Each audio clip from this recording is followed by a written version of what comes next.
Today, I want to do something a little different. After so many conversations here with you, I realized something important. I still haven't told you who is behind this microphone. So, hello, I'm Amil Albarran, and I'd love for you to stay with me to discover a little bit more about the voice that keeps you company.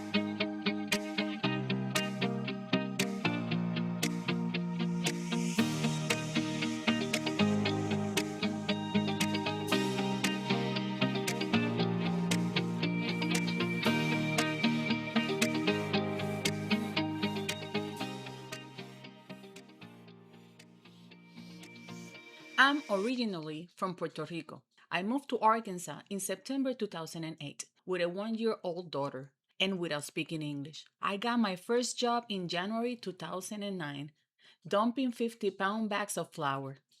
Although I had a good resume, experience, and education, I came here with a bachelor's degree in psychology. I lacked the language, so I had to start over. I felt a bit lost, and there were days where everything seemed like too much: the language, the culture, the distances. Learning English was a process full of awkward moments and lots of laughter. There were times I pronounced words so funny that I ended up laughing at myself, and other times where I got frustrated for not being able to express myself as I wanted. Still, every day, even if just a little, I made progress. It wasn't always easy, but I found a way to personal growth using many of the tools I now share with you. Over time, that inner work began to be reflected in my professional career. Today, I am a human resources manager and bilingual. I completed a master's degree in human resources management and recently obtained the Senior Certified Professional certification from SHRM, an advanced credential in human resources granted by the Society for Human Resources Management.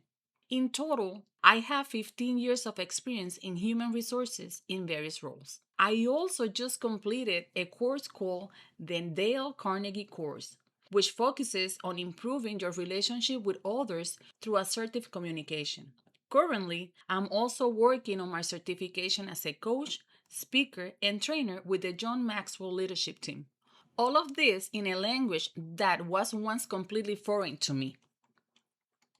I share this not to talk about achievements, but to share something deeper. The greatest learning didn't come from books or degrees, but from the days I felt like giving up and still kept going. I realized that self compassion is as necessary as discipline, allowing myself to feel sad, to take a break, but also reminding myself that I had the right to grow, to dream, and to occupy my own space. When I started working on my confidence, discipline, mindset, and my ability to learn, adapt, and keep moving forward, even when the road wasn't comfortable, everything began to change. That's why this episode is so important to me, because I don't speak about this from some pretty theory. I speak from lived experience, from the experience of starting over, feeling fear, not having all the words, questioning if I could do it, and still choosing to grow. This podcast is a dream that's just beginning and it fills me with joy.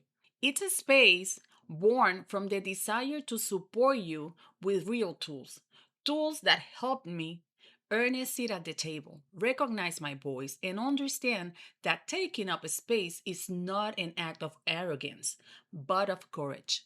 Today, I often find myself in meetings in a male dominated industry. Sometimes I'm the only woman in the room. And not only that, many times I'm the only Latina woman in a country that isn't mine, communicating in a language that I had to learn as an adult.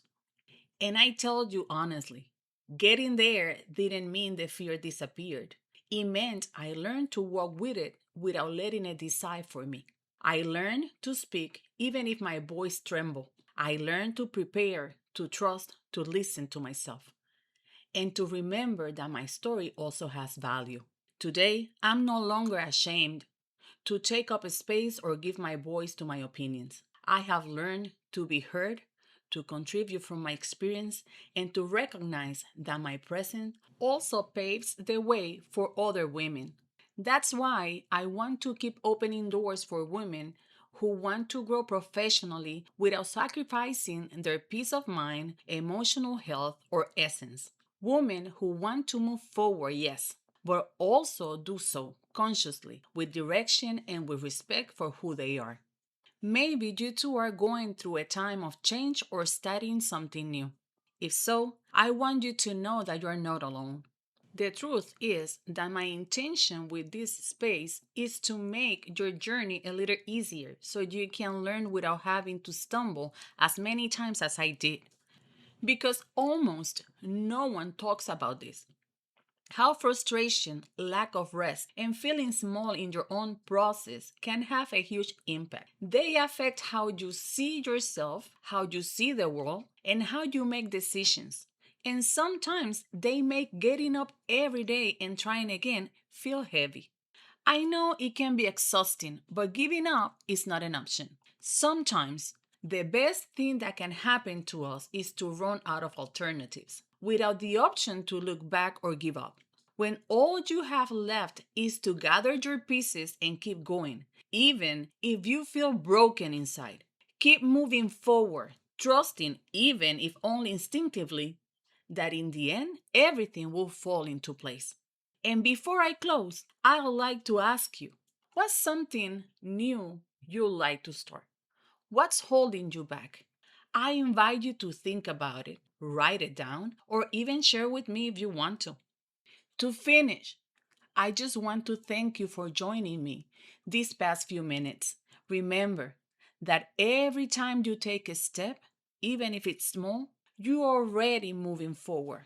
And here I am, celebrating every attempt with you. Thank you for listening. If you felt this episode resonated with you, share it with that friend or a special woman you know might need a boost to keep going. I hope you'll join me again for the next episode.